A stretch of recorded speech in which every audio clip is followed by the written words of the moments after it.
It's Judy, Drama, Judy, Bang, same thing.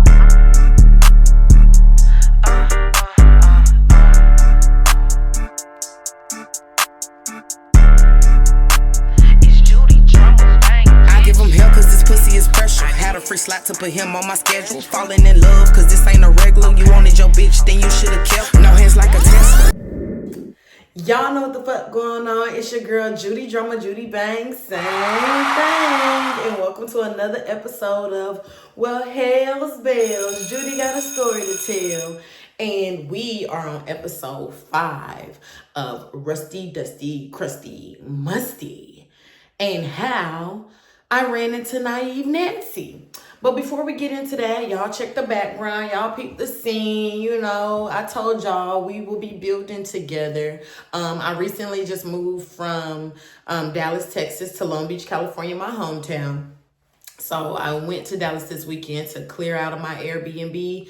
Just bring some stuff home with me. I sold the rest of it. But yeah. So y'all gonna see the setup build and build as we, continue this journey, this storytime journey with each other, excuse me. And I'm so sorry for the late upload. I am not feeling my best today. I went to the doctor and they said I had tonsillitis. I couldn't really sleep well last night and it was hard for me to swallow and things. And I woke up and my tonsils was all inflamed. Yeah, so we got that under control right now. And I'm able to swallow with just a touch of pain, but not as bad as it was hours ago. But let's just get right into it. Before we do that, y'all check my new hairstyle. Got some braids for the babes, curls for the girls, and baby hair. Cute. Upstage these bitches in here. Anyways, so yes, let's just get right on into it, honey girl. Naive Nancy. That's who Krusty wanted to be with the most. So like I said, while funny looking, sending money, I'm terminating pregnancies, fat going through phones, and and I forgot to tell y'all last episode, I was like, he ended up telling her, go get your best nigga so that I can fight him. Is because, y'all, he didn't really stop fooling with that girl. What happened was he was fooling with her. She found out about Naive Nancy, and she slashed his tires. So when I got home, he made it seem like, yeah, babe, she just mad because I ain't, fuck on her no more and I chose you. When really, he still was fucking with the girl. She just put 2 of his shits on flats. That's the sound that the tire makes when it go flats. That's what happened. So I'm over here thinking that my man just calling me to his rescue. No. That's not what happened. But anyways, let's just get right into it. So, I put the beat down on fat. Boom, boom, boom, boom, boom. You know what I'm saying? Let her have it real quick because why did you bring a gun? But I put the beat down on Miss Mama's, and the next day or just hours later on Facebook, she's back to talking shit, saying how I didn't really, scratch her up, whatever. But it's like I wasn't coming to, do all that. I just needed to make a point. And baby, the way you was folded up, couldn't nobody get to that face. So I told her head up. I bet you heard ring, ding, dong. Ding, ding, ding, ding, dong. Keep the head. Yeah, you heard that playing. Might have been no scratches, but baby, you had a headache for some days. So shut the fuck up. Anyways, she was like, you doing? Anyways, like I said on the last episode, she get on Facebook talking about how I ain't really do that much damage to her and not a stain on her or whatever. And I'm doing all that and he fucking with another bitch. And I'm like, who is she talking about? Naive Nancy. So, Naive Nancy, I have nothing bad to say about her, y'all. When I did some investigation, I was 3 years younger than Krusty. Naive Nancy was 3 years younger than me. So this is a baby. Old enough to get her ass whooped if she would step out of line. But overall, if I'm being duped and I'm 3 years older than you, my deepest, sincerities go out to you or whatever. So anyways, how I found out about Nancy is I put the pause on Fat.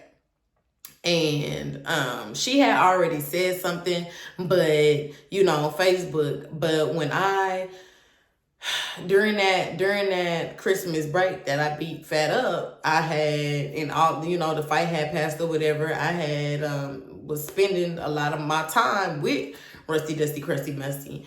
And I was just like, Fat mentioned a girl by the name of Naive Nancy. Who was that? And he was like, man, that ain't nobody. Trying to downplay the situation. He never denied that he didn't know Naive Nancy, but he tried to downplay his relationship with her. And I'm like, yeah, okay. You know what I'm saying? So I just leave it in the back of my head, like, Fat could just be, telling me some shit because I didn't beat her up and, she want her man back, so she trying to whatever, being dumb.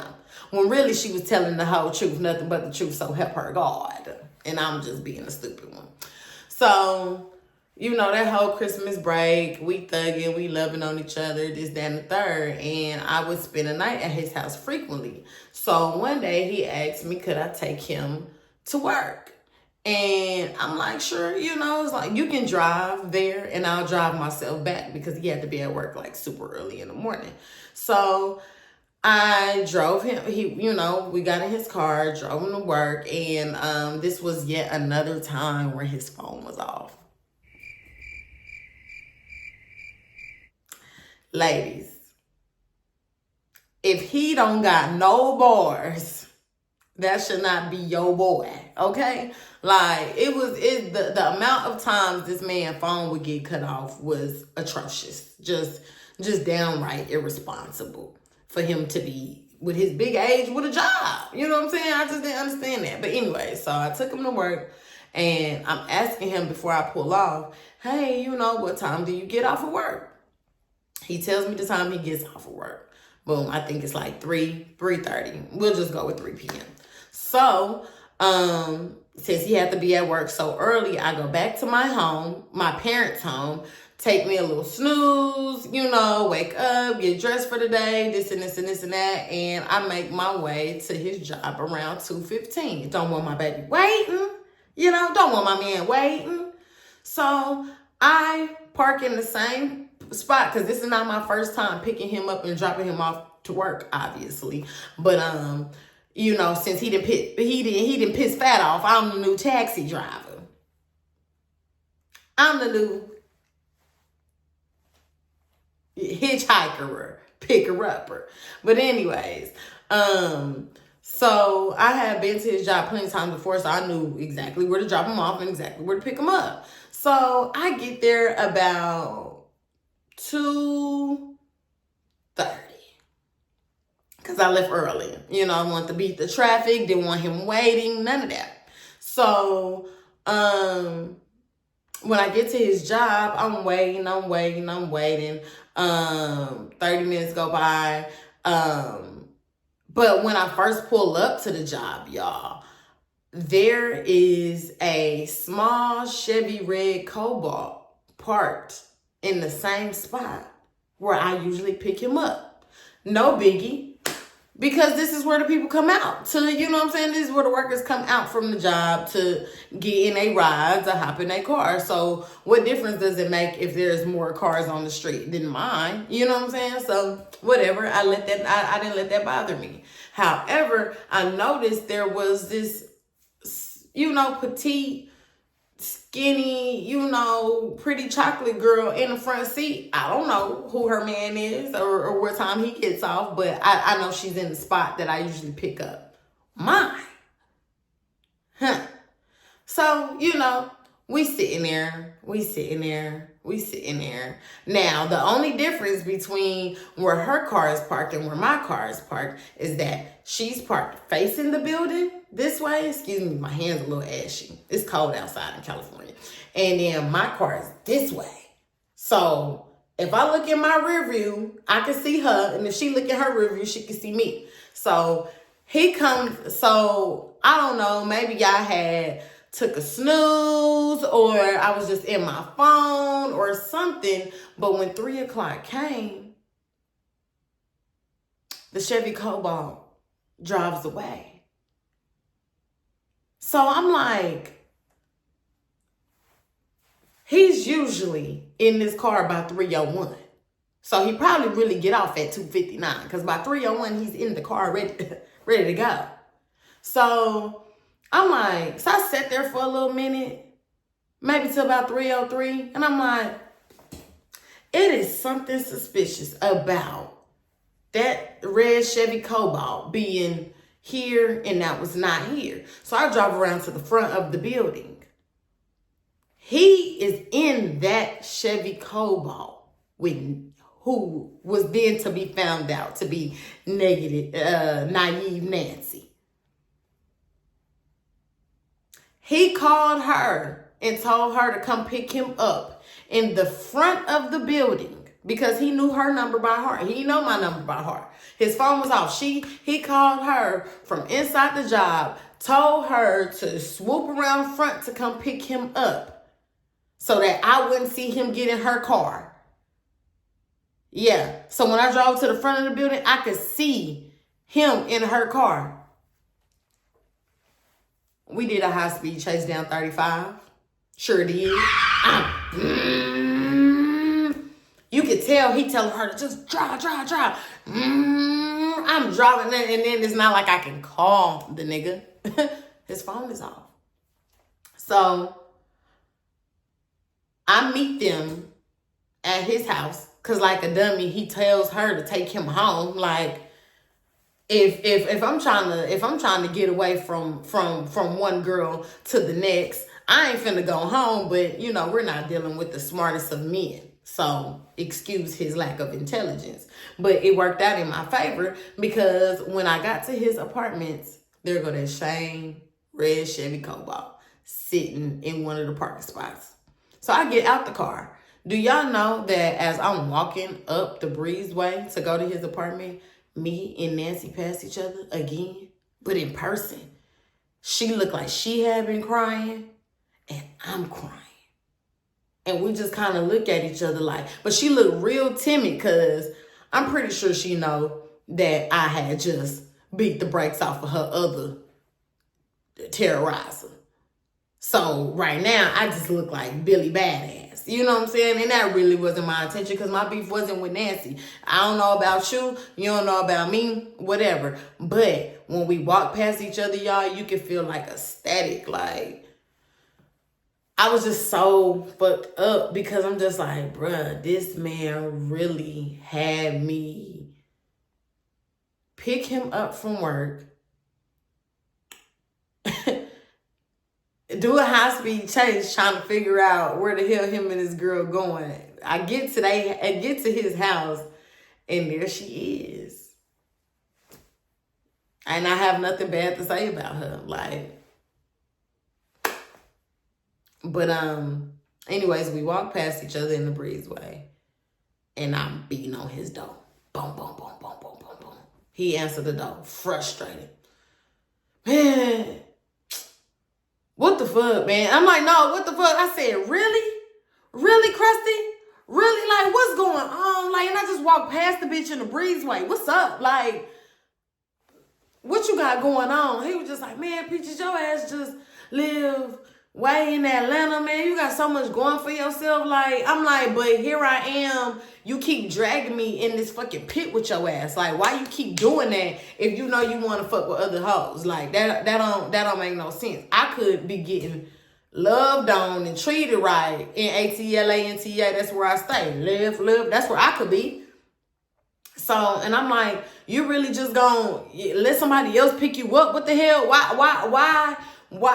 You know, he was just like, I just knew her number by heart. You know the bitch number by heart. Now, mind y'all, he's the one who's telling me he know the girl number by heart and all this other stuff. That's why I was able to tell y'all how he was able to call her and tell her to swoop around front.